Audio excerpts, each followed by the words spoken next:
sentences, right? And so we look at least three type of clauses. Okay, so within the embedded sentence, which are mainly question clauses, if and whether clauses, and that clause. Okay, so all these three, they are the ones which are found mostly in the complex sentences, right? Or the complex nature of the sentence usually comes about, or it is facilitated by these kind of clauses, right? So we had already looked at other kind of clauses in the very previous, the first few sessions, right, on adjectival, adverbial, and noun clauses. So these are a little different. Question clauses, if and whether clauses, that clauses. So to begin talking about them, all of them, if you had followed the lecture carefully, there is a term used to refer to all of them. So question clauses usually will have your question words like what, mostly what, and sometimes what, how, and other, when, how, and other markers also, but mostly what. So words like that, what, if, whether, that, they're all referred to as complementizers. What does complementizer mean? Any word that introduces a complement. So from the word, it is clear that we are talking about whenever we say complement, we are basically referring to verb, right? So verb is that part of the sentence which has a complement, and these are complementizers in the sense that they are responsible, or their function is to introduce a complement to in a sentence. Now these complements, the one if and whether clauses, that clauses, question clauses, they are different from your traditional complements, which are usually noun phrases, right? So I like mangoes. What's the object to the verb here?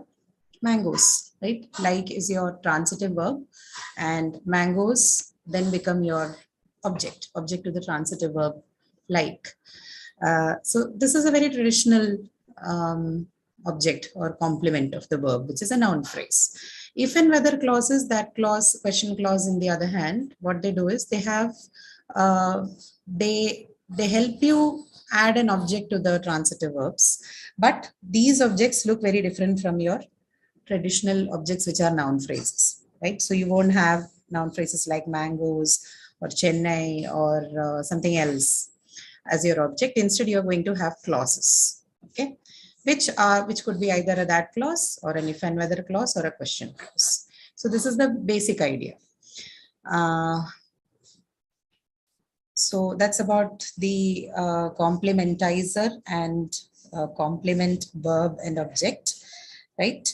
Now, one other thing that you need to understand about these complementizers, they may not always have a meaning. So for example, particularly with the that clause, in a that clause where that is the complementizer, sometimes it does not have a meaning. It just sits there. Its only function is to introduce the complement, tell the person that there is a complement, a larger heavy complement following this verb. It may not itself have a meaning or a role in that particular sentence. In the lecture, the phrase used is does not articulate itself. So does not articulate itself basically means that it does not hold a meaning of its own, does not participate in any form in the sentence. Now, why do I say does not participate? That is a special kind of a word. So there are sentences, there are places where that clauses can be very much a participant in the sentence, right? Like relative clauses, sometimes they can be participate. Even within relative clauses, you have cases where that does not participate, where cases where you can omit them and have nothing happen to the sentence.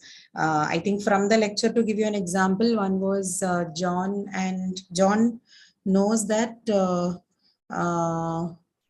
Peter and Mary like each other, right? So in such a sentence, you can omit that and still have like the meaning intact. John knows Peter and Mary like each other. You don't have to say that. So this is clearly a case where that is optional. You can have that, you can skip it also. So these are examples where that is not contributing much to the meaning, or it is not very much articulated in the statement, right? So, but there are clauses where that clauses are used as an essential thing. You take them out and then the meaning completely changes, right? So example, so the frock that my grandmother gave me is my favorite, right? So this is a case where you cannot take that out. So if you say the frock my grandmother gave me is my favorite, it depends, right? If it is an essential factor, it all depends on the context. If you want to, if that detail is important about the frock to show which one is what you like, then that becomes important. If it is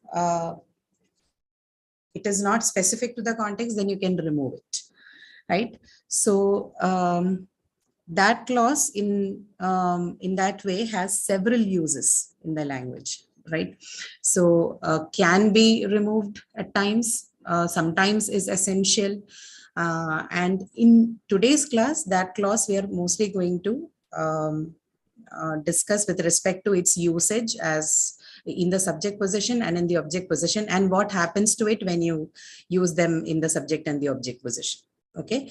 And there's one more thing. So I will talk to you about it in detail when you're looking at the questions on that clause. Okay.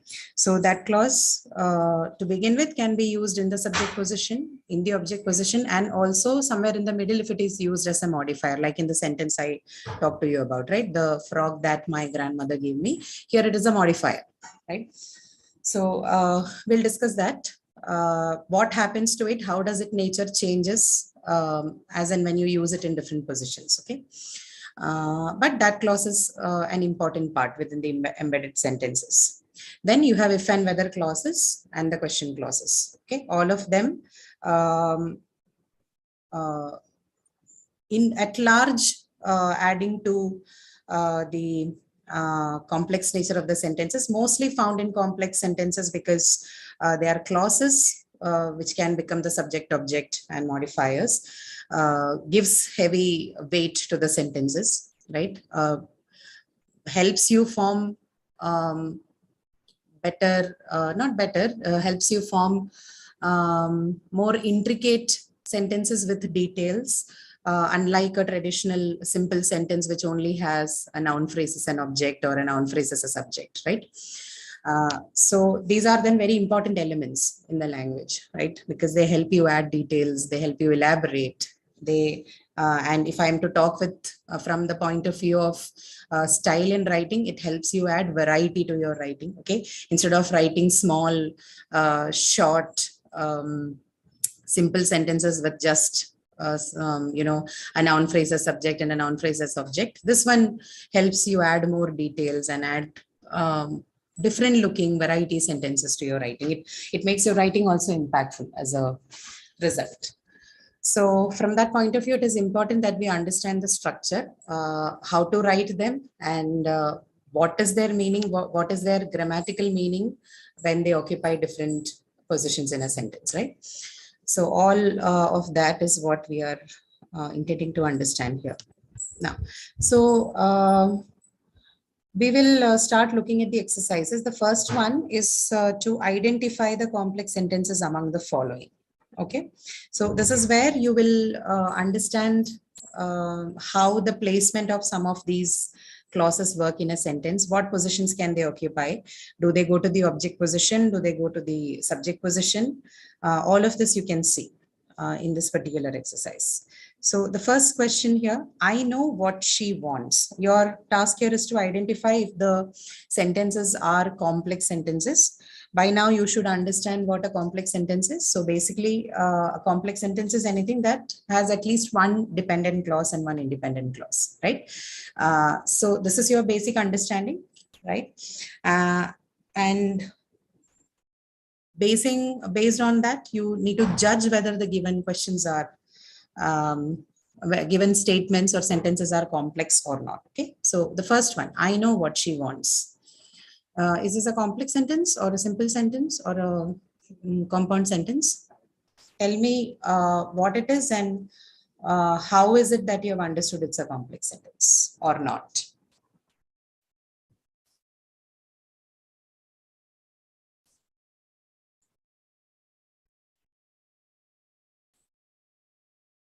Yeah, you need to look at this and tell me the answers. This is not a, if you have come to the session before, usually you need to look at the question and give your answers. I am not just simply going to give you the question and then the answer also. Look at the first sentence. I know what you want is a complex sentence. Yeah. How? It has two parts linked with what acting as a conjunction. Conjunction? I don't see a conjunction in this. No, what is acting as a conjunction? I'm not saying it is a conjunction. It is acting. I don't call it a conjunction because you're going to get it wrong. All of them have different meanings in grammar. Yes. You simply call it a question clause, or you can call what a complementizer. Okay? But don't use the word conjunction. That is that would be confusing for the people who hear, and it will be wrong too. Right. So I know what she wants. But can you comment a little bit on the structure of that sentence? Is something that I would like you to see. And this is also one of the major takeaways from the lectures too. I know I subject, no is verb. Verb. Okay. And what she wants. What she wants, right here, if you see, she wants she wants something, that can be what something. She wants. No, just the basic structure of the sentence. So I is your subject and no is verb. And what she wants is then the whole part here. This whole part here is the object of the verb no. No, yes. They act as the object of the verb no. And what is this? This is a name. What she wants is basically your question clause. Okay. So this question clause is then the object of the verb no. Right? And anything, if any sentence has an embedded clause within it, then it has to be a complex sentence. Right? Complex sentence is basically that it has embedded clauses within it. So yes, the first one is a complex sentence. Where what she wants is your question clause, which is an object of the verb no. Okay. Now, the second one, she goes to the market. Simple sentence. Simple sentence. Yes. So you have the verb go, and to the market is not an object, but it's an essential component which usually comes along with verbs like go. I think in the last session, Sir had explained about why you should use certain elements along with verbs like go, right? Because by nature they expect something to come along, but it still does not change the nature of the verb go. Go is still an intransitive verb. So what you see after it is not called an object per se, but there are other kind of essential elements which the verb by the very nature of its meaning demands. Okay. But yes, this is a simple sentence. This does not have any clause in this. Now, the third one, the idea that we should register for the conference is good. It is complex sentence because it has that clause that we should register for the reference conference is adding to the idea is good. The idea is the subject. The idea is the subject. Is the verb. Good is the. I think it's the complement. I don't think so. It's not complement. This is an example of predicative usage of an adjective. So good is still an adjective, right? So instead of saying the good idea, you have simply said the idea is good. That's all. Yes. Okay. So this is a predicative usage, but can you focus a little bit on this part that we should register for the conference? You have a that clause there. Yes. And do you think it is a dependent clause in this case? The idea that we should register, because if it is not, then this cannot be a complex sentence. And this is a part that you need to really understand. your whole judgment about whether something is a complex sentence or not depends on it. So is this a clause or is this just like a modifier phrase here? Because that clause can also appear as a modifier phrase. And if it's a modifier phrase, then it is not usually considered as a subordinate clause. So the idea that we should register for the conference is good. That we should register for the conference. It is a. Is that a modifier? No, it does not. It does not modify. It just elaborates the idea, right? It does not modify the. It does. It explains what the idea is. It doesn't modify what the idea modify, right? Does it? I might be. I can be completely wrong. No, that is okay. That's not the point. Whether we are wrong or right is not. It's just that whether we understand it or not, right? So the idea that we should register for the conference. If you're looking at that, we should register for the conference as a modifier, then it the whole point is whether it is a modifier or not. If it is a modifier, then it cannot be treated as a complex sentence. Okay.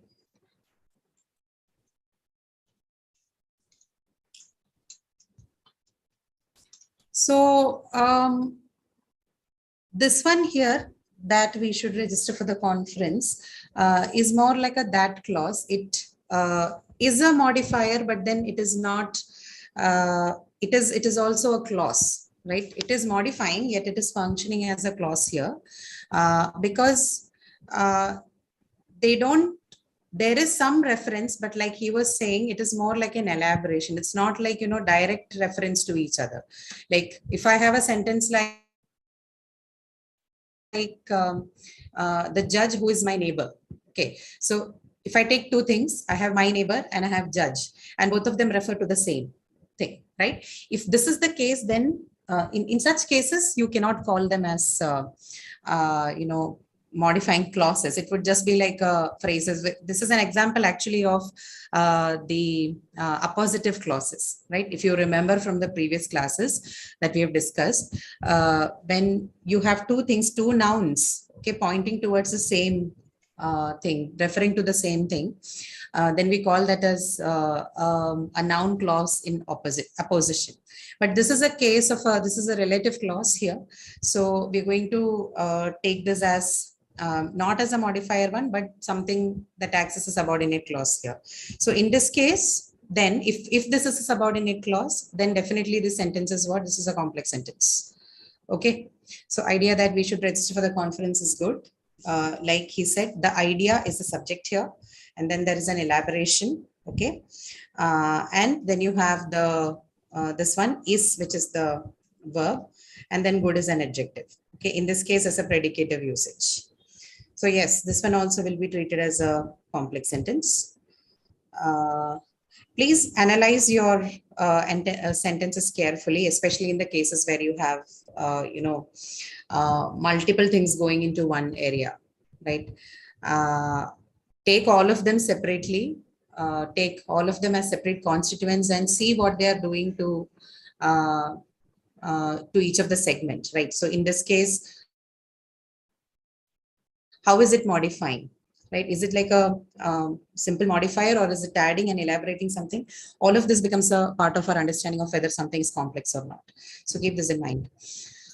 Fourth one, Rakesh and Deepa would visit their friend in the evening. Is this a complex sentence or a simple sentence or a compound sentence? I mean, just tell me if it is a complex sentence or not. That's all. No. Rakesh and Deepa would visit their friend in the evening. It's a compound sentence. This is not a compound sentence. But you're right, this is not a complex sentence. That answer is correct, but this is not a compound sentence. This has a coordinated subject, that's all. So Rakesh and Deepa, right? Coordinated subject or a compound subject as we refer to. But the sentence itself is not compound. Okay, if it has to be a compound sentence, then you have to have two independent clauses joined with a coordinating conjunction.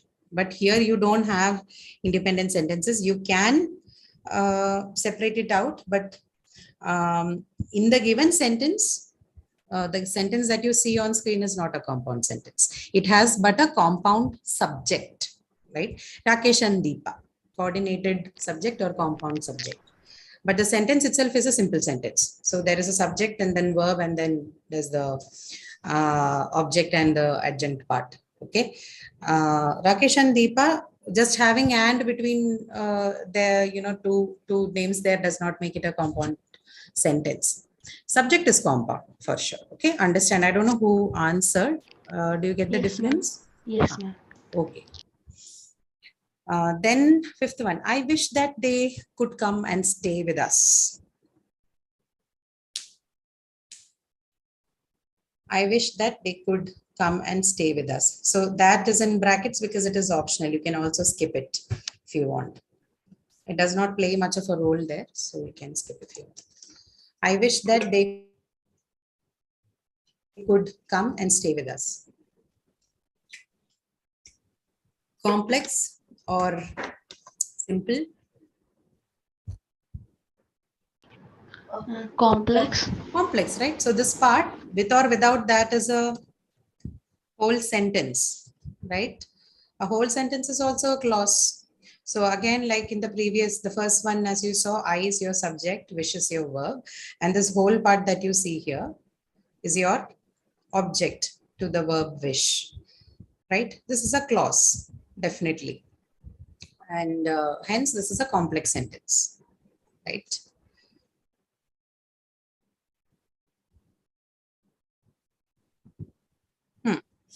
All right. So here, see, I'm going back to the third option, right? Idea that we should register. I hope I'm not wasting anybody's time. We should register for the conference in itself is a sentence, right? It makes sense on its own.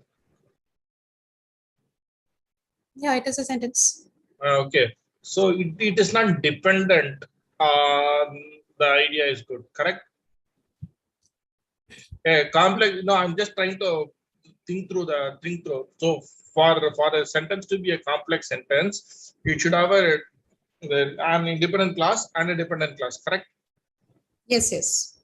Okay. Here, which will be the dependent class that we should register for the conference is the dependent class? No. We are also looking at the embedding part also. For example, look at the last sentence, right? I wish they could come and stay with us. Yes. So even that one is a full sentence, but what is it? It is part of a larger sentence, right? Okay. What you are doing is you're removing the idea that is a different question. Whether you need it or not is a totally different one. Of course, you can have it without that, but that is not our point of understanding. We are looking at this sentence. Okay. Right. Okay. Grammar is decided based on the question, the sentence that is given to you, not about how it can be rewritten. That you can have like several methods of writing the same sentence. Okay. But the question of grammar is only about the sentence that is given to you. That's all. Okay. Right. So that I think I have told about this in one of the previous classes also. Don't look beyond the sentence when you are asked to judge the grammar. Grammar happens only in the given sentence. I was told this. So I remember. Basically, the point is do not overthink. When you're asked about grammar, you're only asked to look at the sentence at hand, not what can be done with the sentence otherwise, right? So don't get into that confusion, and because you will end up writing the wrong answer, because you're then thinking in the wrong direction. You're not looking at the sentence. So look at the data given. Don't look beyond that. It's all. Okay. All right, so the second one, which among the following sentences are ungrammatical? Yeah, this is about how you, how much you understand about, the question clause, that clause and all that. So question clause, just to start off with, what you need to understand about is that it is called a question clause, but it does not act as a question. Okay, this is not your traditional interrogative sentence or the question sentence. When something becomes a clause, it is part of a larger sentence, like I just told you, right? It could either be sitting in the subject position or in the object position, somewhere in the sentence, but having the name question clause does not mean that it is a question itself. So it is not like your traditional question. It wouldn't behave like that. So what happens in a traditional question sentence? If you followed the lecture carefully, the tense is fronted, right? So what did he say? He said so and so. So the tense there is fronted, which then appears as the did in the question sentence. But the same thing does not happen in a question clause because it is not a question in first place, right? So keep this in mind. It is more likely to look like a statement than a question sentence. So do not make that mistake. We'll look at that. You'll understand what we mean by this shortly. So let's look at all of these sentences one by one and see which one is grammatical and which one is ungrammatical. So I would like to know what he likes to study. Is this grammatical or ungrammatical? So if you're saying it is ungrammatical, you should be able to tell me why. Okay. I would like to know what he likes to study.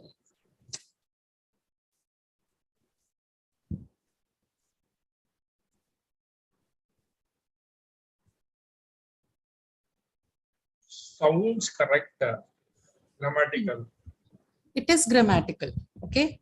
But so you can analyze if you want into segments, but I don't want to get into the details of it. But this is a correct sentence, grammatical sentence. What would have made it ungrammatical is this. So if your question looked like this, okay, I would like to know what does he likes to study, or even if say what does he like? What does he like? And make it look like this. I would like to know what does he like to study. Okay, then this is an ungrammatical sentence, right? Yep. So the earlier construction, which is this is fine, right? This is the correct way of representing the sentence. This part, what he likes to study, is your question clause. Okay. Oh, sorry. This part is your question clause. This whole part. Within the brackets. But what you're not allowed to do is, this is a question clause, not a question. Hence, if the sentence was, what does he like to study, then definitely you will have to judge it as ungrammatical. Okay, because in question clauses, there is no fronting of tense.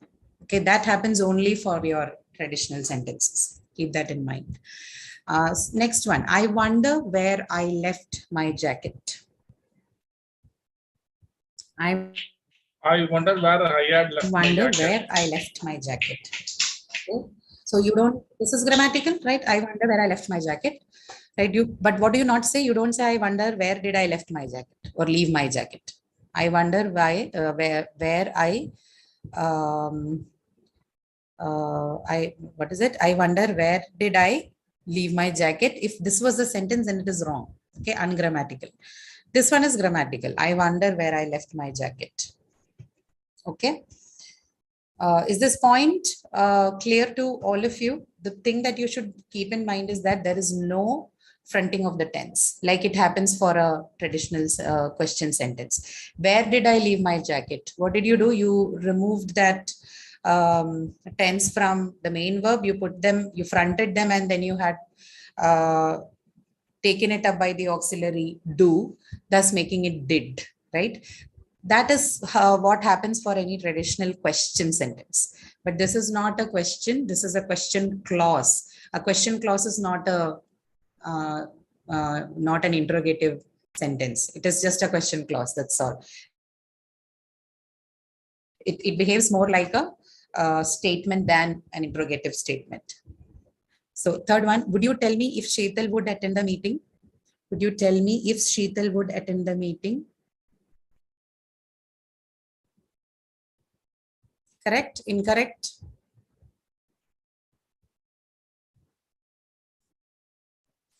Appears to be correct. Sorry, louder. I think it is correct. It's correct, right? So if you were supposed to ask just a question with the tense, how would you do that? Would you tell me if Sheetal would attend the meeting? So this is like an if clause, right? This part, if you see from this is an if clause. If Sheetal would attend the meeting, right? Because this is an if clause, it is going to not behave like your traditional question sentence. If it were a traditional sentence, then this would sound, how would you make the question here?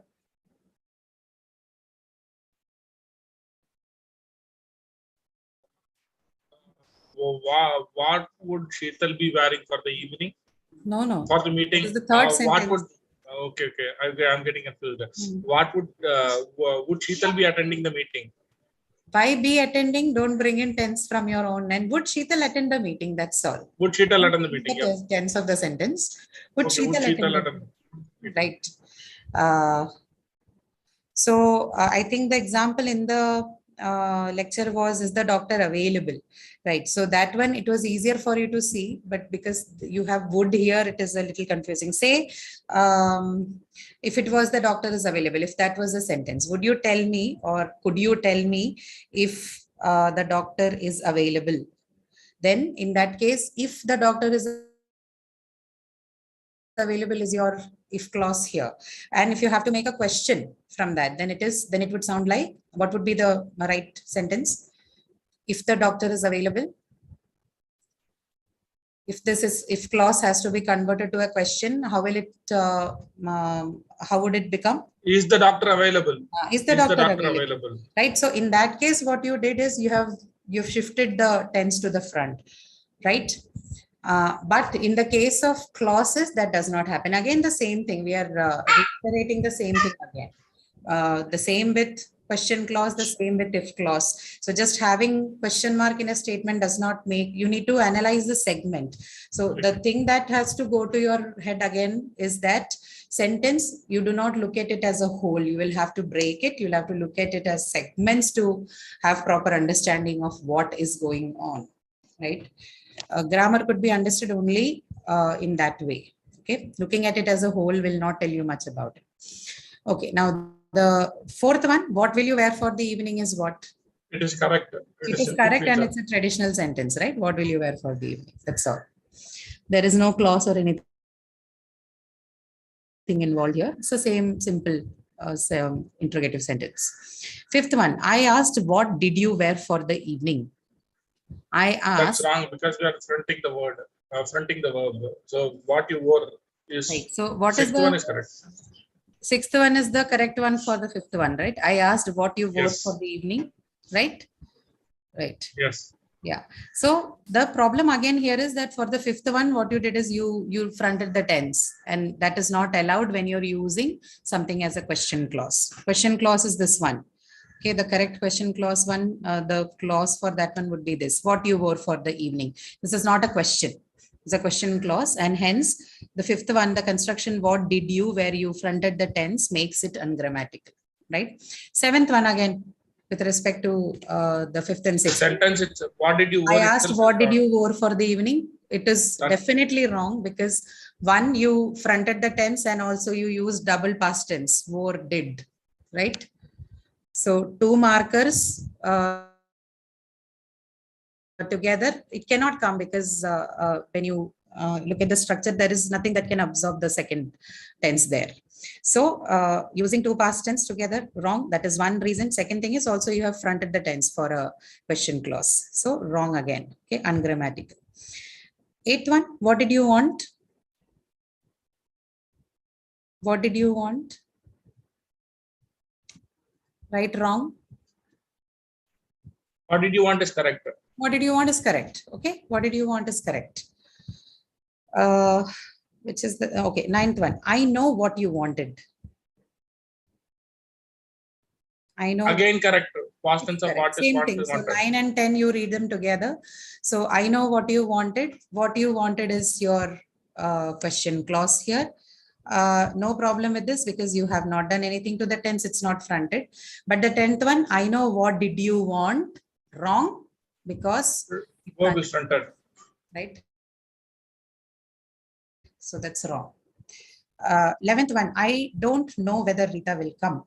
I don't know whether Rita will come. Now we are going to start with the whether and if whether clauses. I don't know whether Rita will come. So what is the clause here? Whether clause is this one. Whether Rita will come is your whether clause. and we have to judge the grammaticality. So there are three cases, right? Usually, if you have a to infinitive in your sentence, then you use whether, not if. After a preposition, again, you use whether, not if, right? These are the two main conditions that you should keep in mind. So in this case, I don't know whether Rita will come. Does that sound fine? Or I don't know if Rita will come. Whether or if can be used as synonyms, right? Or is there a different? Sorry? So there is no to infinitive and there is no preposition. So, and this is about, no, what is it? My question is, right, can we not use whether and if as synonyms? No, we cannot. Not all the time. There are differences. That is what we were just discussing. If you have a to infinitive in a sentence, right? Let me see if you have something here. See, look at the 14th one. I'm not sure if to get a new car, right? So what is it? You have a to infinitive here, to get. So in a sentence like this, where it has a to infinitive, you don't use if. It has to have whether. So the correct sentence would be, I am not sure whether to get a new car, not if to get a new car. Similarly, if you have, say, a preposition, which is the next sentence, there are confusions about if the jury would rule in his favor. So after a preposition, again, you do not use the word if, right? So they have usage differences. Usage differences is because there could be differences in the meaning. However, both words, if and whether, are used in contexts where you have to make a choice, or whether you have to choose from the alternatives, or whether you have to, or in cases where you have to express doubts, right? So this context is similar to both of them, but are they synonyms? No, definitely no. And they have different usages, like this one. So there are confusions about whether the jury would rule in his favor, not if the jury would rule in his favor. Okay. And I'm not sure whether to get a new car, not I'm not sure if to get a new car. Get this? But let us get back to the original question on this one. The 9th one. I don't know whether Rita will come. Does that sound fine? Or should you say, I don't know if Rita will come?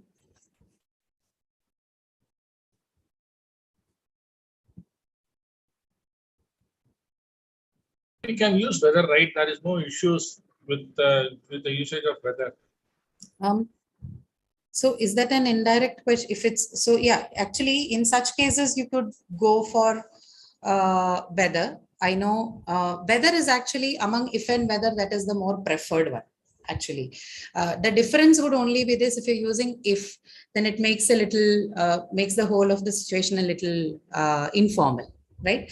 The same thing, if you have to use it in a formal context, you use whether, which is why whether is like mostly preferred, because formal is what is usually preferred everywhere. Right. So you can say, what is that? I don't know whether Rita will come. Right. Or I don't know if Sneha is coming. Right. That's also fine. Right. Both of them are okay. They have no problems. But the 13th one, I cannot decide whether I should buy this phone. What about that? Is whether fine or if fine?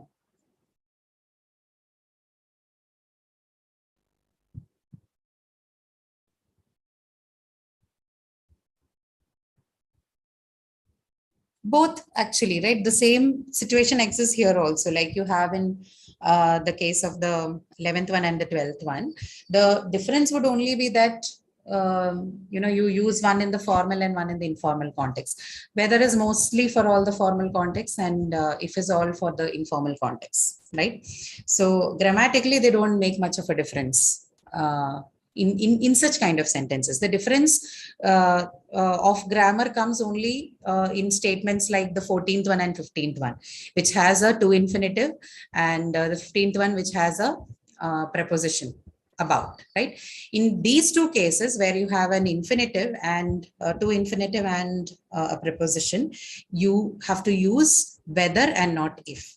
In other cases where you don't have these conditions, you can use if or whether. The difference would be just that if is informal and whether is formal.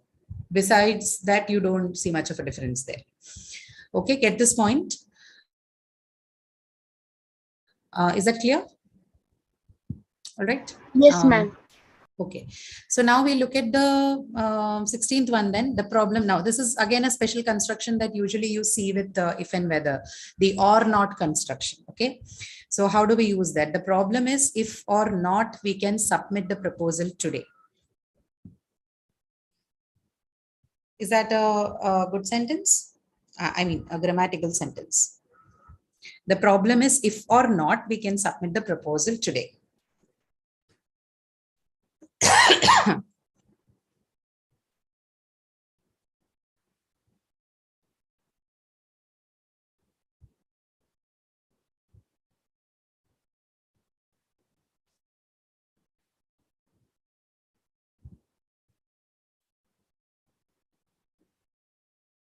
No. Okay.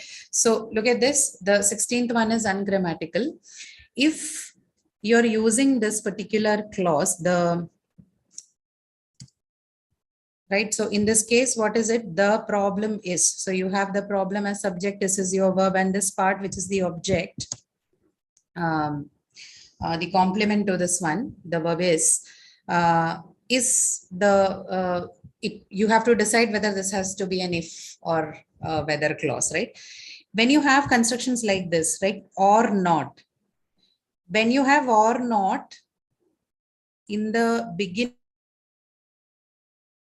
part of a clause, in the beginning of a clause, then ideally it should be preceded by whether and not if, right? But if the same or not is shifted to the end, like in the next sentence, right? So in the 16th sentence, the problem is if or not appears in the beginning of this clause, right? But in the 17th one, it is shifted towards the end. So if it is found in the beginning of the clause, then it needs to be preceded by whether. So the grammatical sentence would be, the problem is whether or not we can submit the proposal today. Okay, that's the right way of the correct grammatical method of writing it. Whereas if it is at the end, right? So if you have shifted the or not expression towards the end, then you can use either if or whether. So the sentence, it is unclear whether the chief guest would reach on time or not, is correct. If you say it is unclear if the chief guest would reach on time or not, that is also correct. So you can use both if or whether, either if or whether, if the or not expression appears at the end of your sentence, right? Again, the difference here will be of the formal and informal one, right? If you're using whether, then it just makes that sentence formal. If you're using if, it makes that sentence very informal in nature, right? So grammatically, both are acceptable, both kind of constructions, both with the construction with whether and if is acceptable when or not appears at the end of the sentence. But if it is like in the 15th sentence, at the beginning of the clause, then if is definitely not allowed. It has to be preceded with, it needs to precede itself with whether. So the grammatical sentence would be, the problem is whether or not we can submit the proposal today. All right.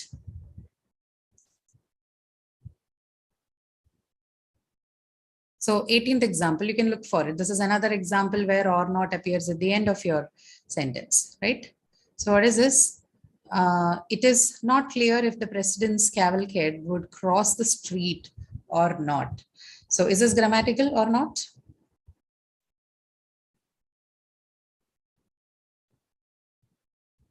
Yes, Yes. we just discussed this, right? And the or not, if it moves to the end, we can use it with It's if. grammatical. It's just that it is informal, right? No, it's not informal. That's it, but certainly grammatical. Now the last set of them. Okay, positioning of direct object, indirect object, what can precede, what can follow. He sent quickly the file to the office. He sent the file quickly to the office. Send is your ditransitive verb, has both direct and indirect object, right? So there is some rules with respect to, what can precede, when can the indirect object precede the direct object and all that. But before getting into that, you can just look at it and in your first opinion, what do you think? He sent quickly the file to the office. It is wrong. It Why is it doesn't wrong? sound. Why? Quickly is a. He sent the file to us quickly, or he sent the file to the office quickly, or he sent the file No, quickly. that is okay. You can rearrange later, but why is it wrong? Question is, why should you not say he sent quickly the file to the office? What would be the right way to write it again? What would be the grammatical construction then if this is He wrong? sent the file quickly. He sent the file quickly to the office. Yeah.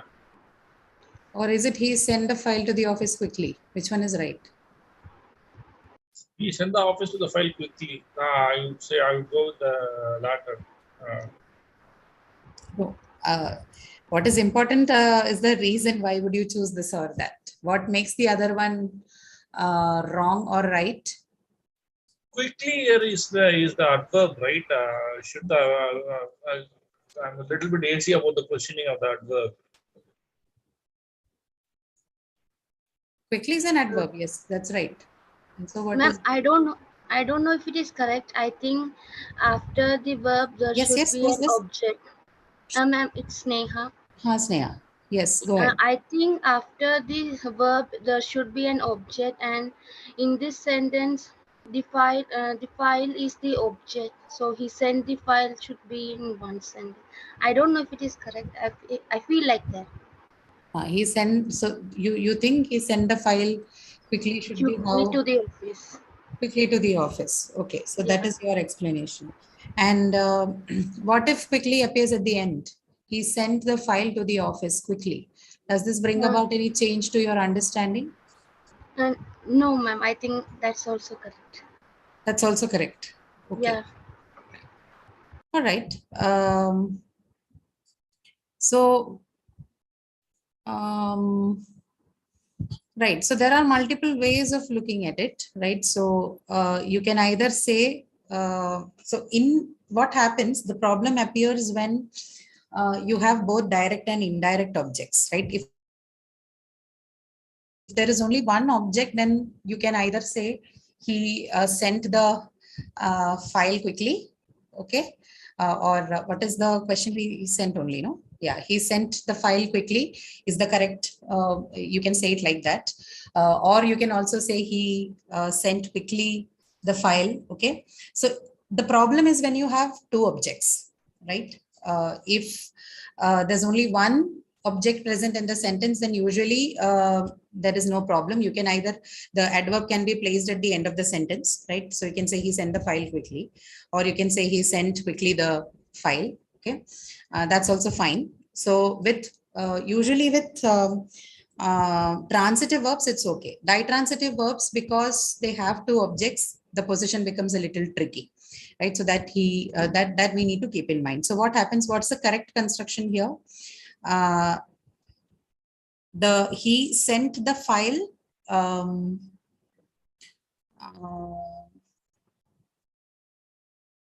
yeah, what was the one? He sent the file quickly to the office, right? That is what Sneha was saying, no?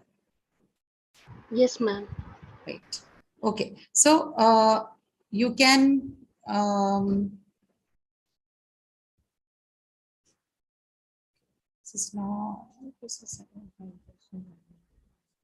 yeah, so basically the point is the whatever is the direct object, it should appear in the sentence closer to this adverb, right? So indirect object ideally should not precede it. It should come precede the direct object, right? It should come at the end.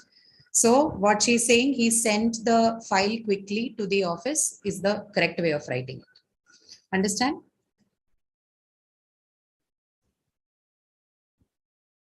Ma'am, I'm not. Yeah, any I questions, didn't. anybody? Any confusions? Yes, ma'am. I didn't understand it clearly. Yeah, so the one that you're saying that Hmm. what is that? He sent the file uh, Quickly to the quickly to office. the office, right? Hmm. So the point here is your indirect object. What is the indirect object in the sentence?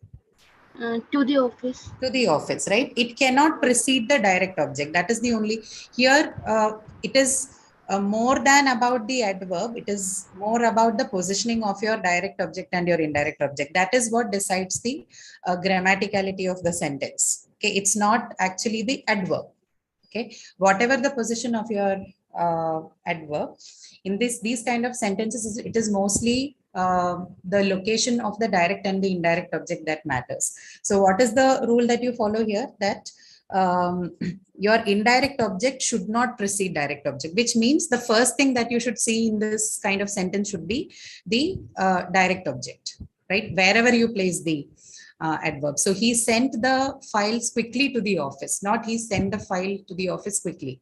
Right? You shouldn't be writing that. Placement of the adverb becomes accurate only if you place it next to the direct object, not the indirect object. Get it? Yes, ma'am. That is the point. Okay.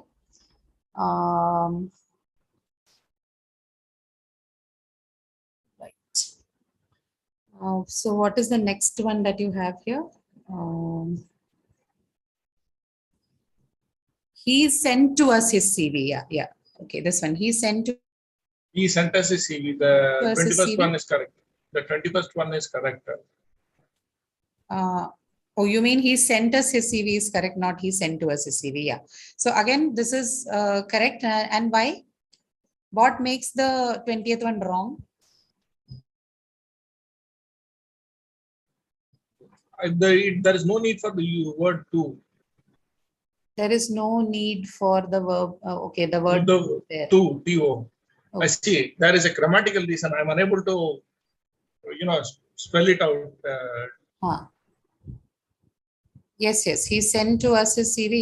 You don't have to write that preposition there. That's true, right? And if you have that preposition, then it becomes, especially in sentences with ditransitive verbs, it becomes difficult to.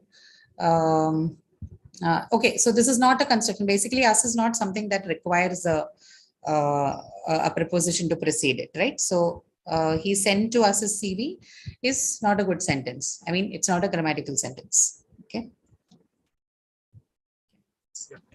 What about the 12th one? He told us that he had an urgent meeting with the client. Actually, read all the three together, the last three of them. He told us that he had an urgent meeting with the client. He told to us that he had an urgent meeting with the client. He told that he had an urgent meeting to attend to. 22nd one is right. The 23rd. Which among the three? 22nd is right. 23rd and 24th are wrong. Okay, why? Again, us does not require a preposition. So, so the to us, okay. So because all of them are ditransitive verbs, can we quickly look at what the direct object and indirect object is so that we understand it clearly? Okay. He told us that he had an urgent meeting with the client, because see, we were also looking at what we have forgotten that part. We're looking at clauses, right? Okay. So we looked at the question clause, we looked at the if and whether clause. And if you look at all those three sentences, then you see that it has that clause, right? So what I also want you to see in this particular part is the positioning of the that clause, okay? So just tell me.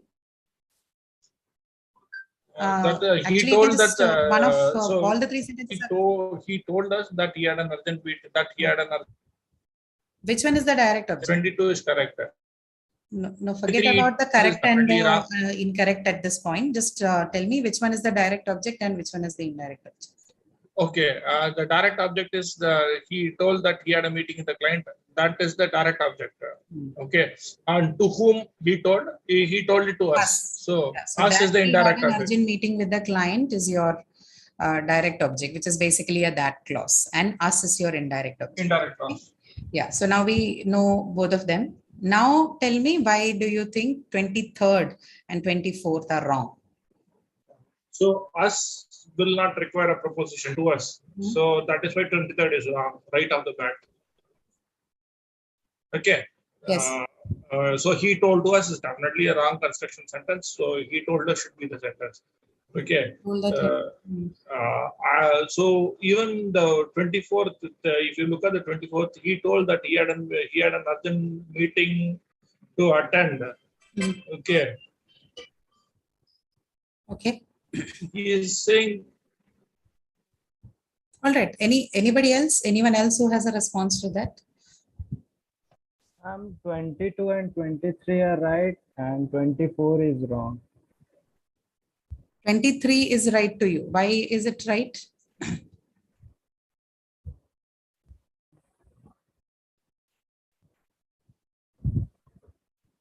There should be a reason why you think it is right. No, I'm just asking that.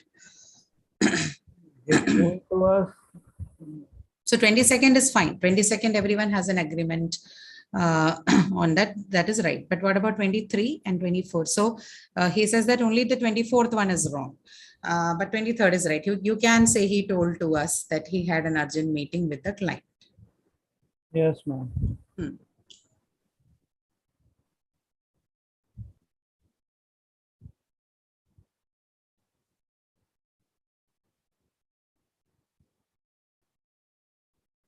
Yes.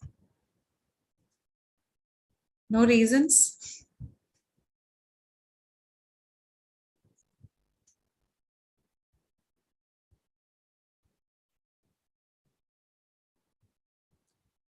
Hello, am I audible?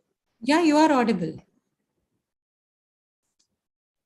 See, 23rd is definitely wrong. I have doubts about 24th, but 23rd is definitely wrong. Because if you see 22nd and 23rd, the only difference is the presence of the preposition to.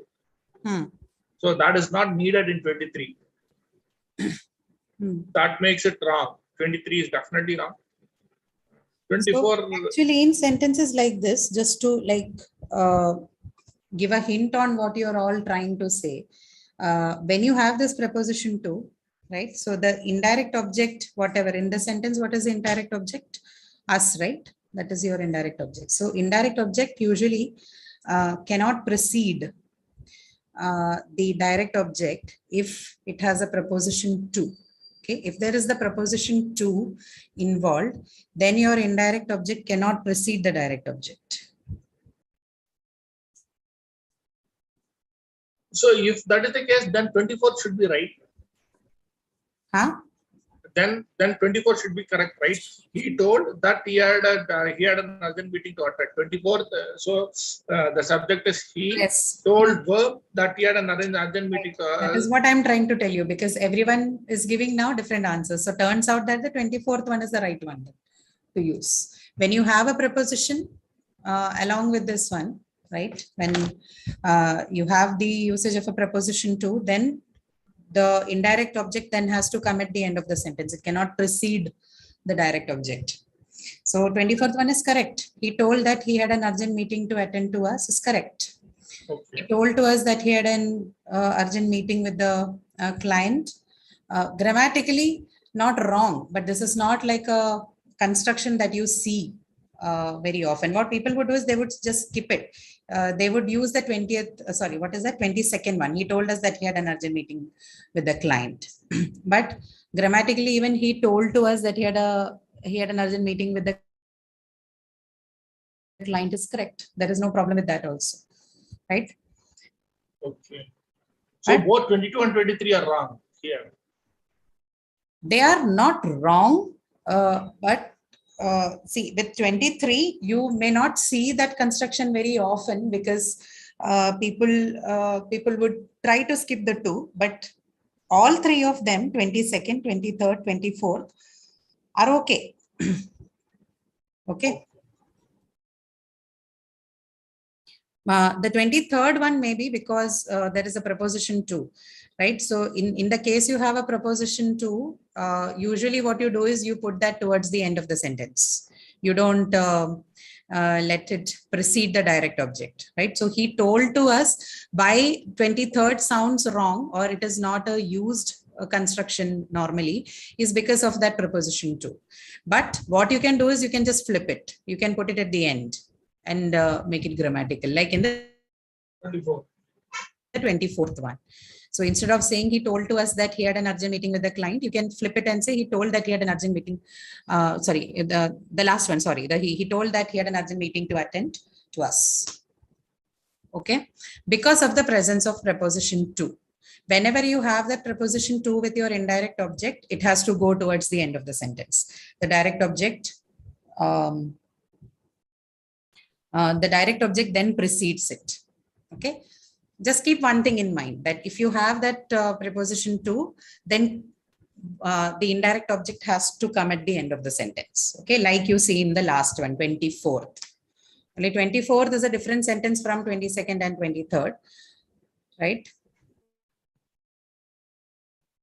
So among 22nd and 23rd, the 22nd one is correct. Okay. And how would you make the 23rd correct? Like if you want to make it grammatical, what would you do? Either remove the to us or push the to us to the end. Or put to us at the end. Okay. So he told that he had an urgent meeting with the client to us. Okay. Either you write it like that, or you write it as the 22nd one. He told us that he had an urgent meeting with the client, right? So two options, either remove the to, okay, and then the problem is solved. Or if you're keeping the to, you're going to push that towards the end of the sentence. Get this? Yes. Everyone, any doubts? You can ask now, whatever you have. Right, two ways to make it correct is this. One is either you remove it like you have done, like you have that sentence in 22nd. Or if you're writing it the way you are doing with 23rd, all you have to do is you have to shift that towards the end of the sentence, right? You put the direct object first, which is the that clause here, and you put that to us, the indirect object, towards the end of the sentence, and you can make it grammatical. Okay. All right. Any doubts, anyone?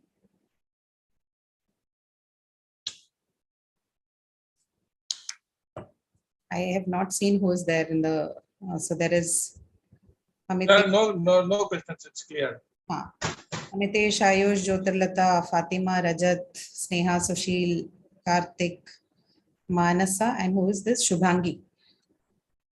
You're all good? Understood that part? Yes, ma'am. All right. So very fine details, but helps a lot with respect to grammatical improvement. Okay. So this is an important part. Actually, pay a little attention to this part, revise this. And if you still have doubts, please get back to us. Come to either this session or the live session and get it cleared. Okay. Because you have questions from this part in the exam. Okay, all right. So the other two parts were on finite, infinite clause and the subject. Maybe we can do this in the next class, right? So meanwhile, please read this particular week's, watch the video for this particular week again, okay? Which is, this is week 6, okay? Look at this again. It looks a little complicated, but it is not. You just have to understand the basic structure and you'll be fine. Watch these lectures again and then get back if you have any doubts in the next session. Okay, and we'll address those doubts, and we'll also look at the remaining part, which is the finite and infinite clause and subject of a sentence. Both of them are based on embedded clauses. So we'll continue doing this in the next class, right? Okay, so if you don't have any more questions, we can close for today. It's 1 already. Ma'am? Yes, Neha. I was having some doubts in quiz 1. Which Can one? I ask him? Quiz 1. Yeah. Okay. Rest of you, if you do not have any questions to ask, you can leave the meeting. You don't have to stay back. Yes, Neha, go ahead. Ma'am, can you hold for a second? I need to take the question.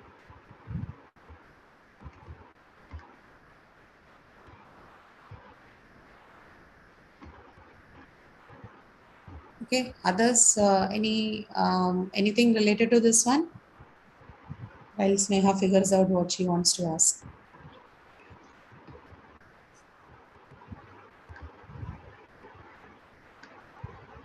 I'm just here to look at the question, and if I don't have any questions as of now, if whatever she Okay. has helped me understand, that will be. Sure, you can do that too.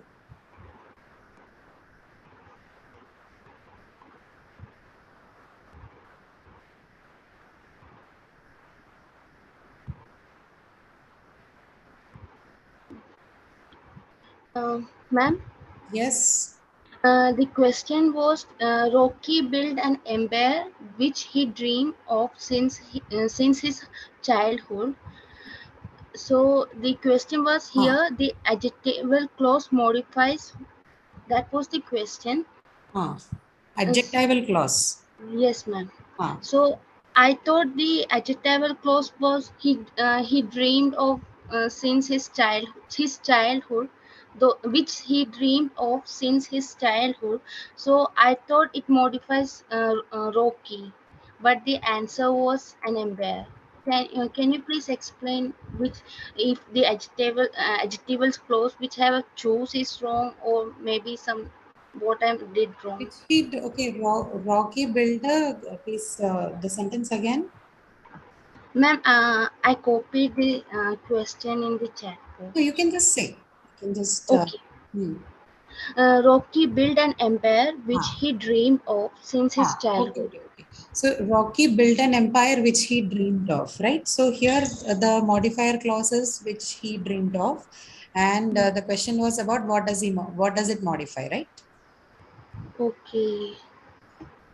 Isn't that the question, Sneha? Yes, ma'am. Yes, Yeah. ma'am. I So thought it was about his dream, so I wrote Rocky.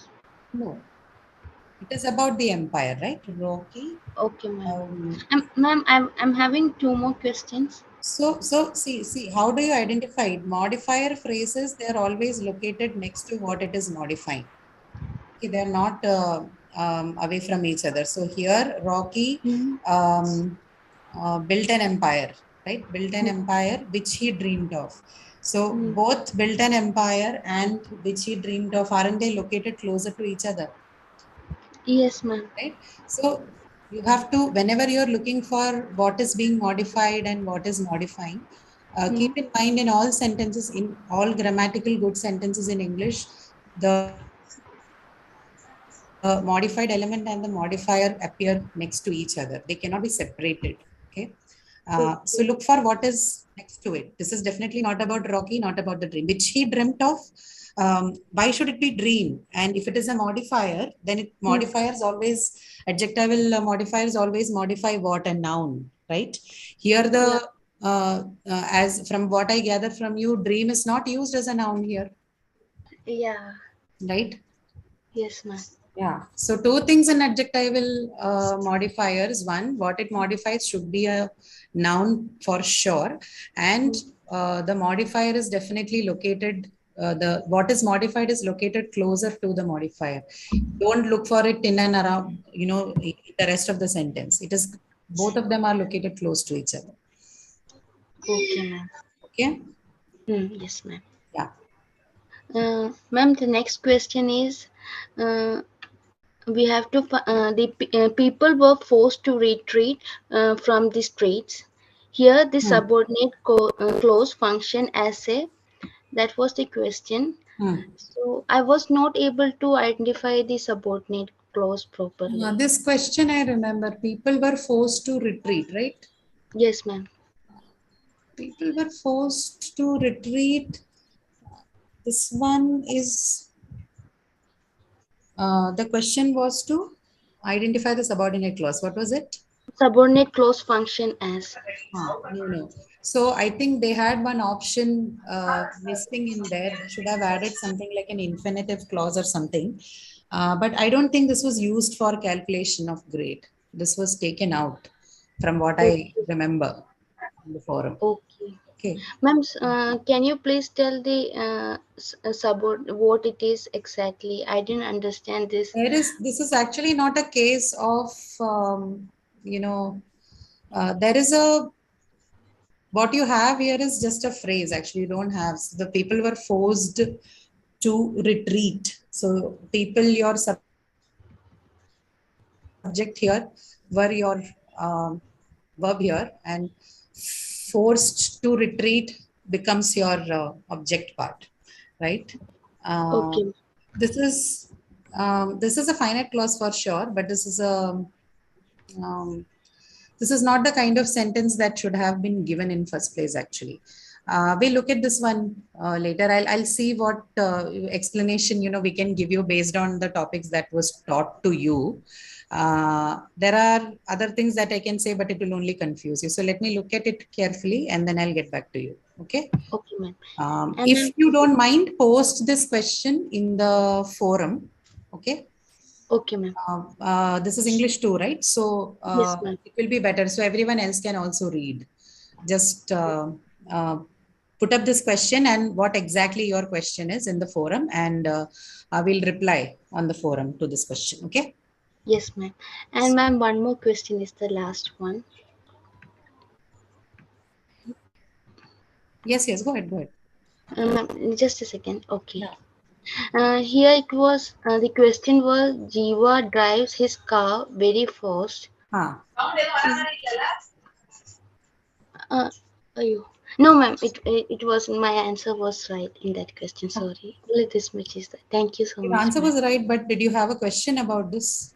No, actually, I mistaken. It was another question. I think I need to check it again. All It right. wasn't this question. It was something else. So Okay, fine. No problem. thank you, ma'am. Sure, no issues. Okay. Anybody else? Any question?